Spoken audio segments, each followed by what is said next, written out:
You ever get a letter in your own handwriting but have no memory of writing it? No return address, no date, just words that know too much, like they've been waiting for you to become the person who can understand them. Sometimes a voice finds you, not a stranger's voice, your voice, from a place ahead of you you haven't reached yet. And when it does, it doesn't feel foreign, it feels inevitable. This is not nostalgia. This is not imagination. This is what happens when the future refuses to leave you behind. This is the Envelope series. There's a moment most people never talk about. Not the moment before the decision, the moment after it.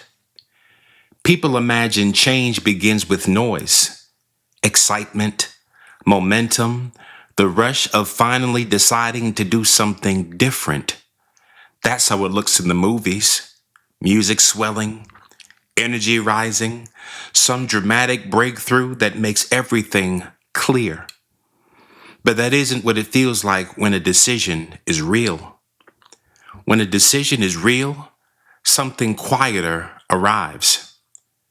For a long time, the mind is loud, explaining, negotiating, promising that tomorrow will somehow be different from today. Tomorrow, I'll start. Tomorrow, I'll take care of it.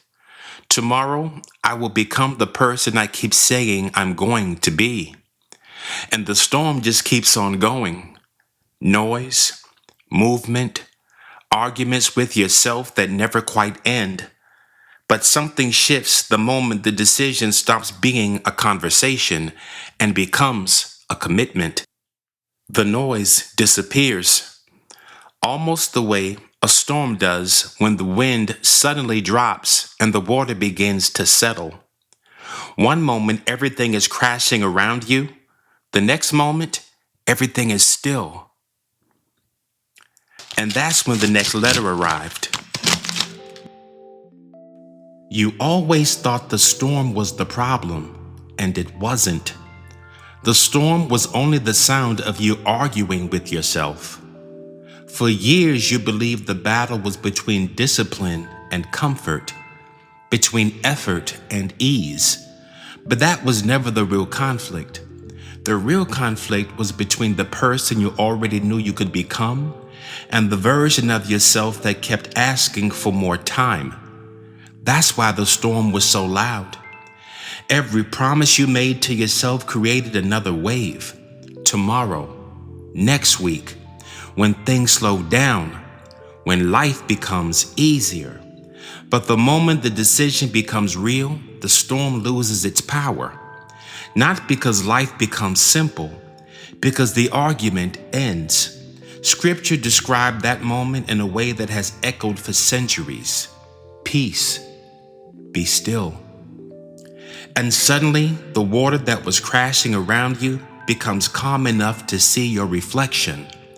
That reflection can feel uncomfortable because chaos hides many things. Stillness does not. Stillness reflects the distance between your intentions and your habits, between the life you imagine and the life you are actually building. But stillness is also a gift, because once the storm goes quiet, something else becomes visible. The path. Not the entire journey, just the next step. And that is all you ever needed to see. You were never meant to control the whole road, only the step in front of you. But remember this, the quiet after the decision is not the destination, it is the beginning. Because once the storm goes quiet, the real work finally begins. I used to think peace meant the struggle was over. Now I understand something different. Peace is the moment the excuses stop talking. And once the excuses go quiet, the path becomes impossible to ignore.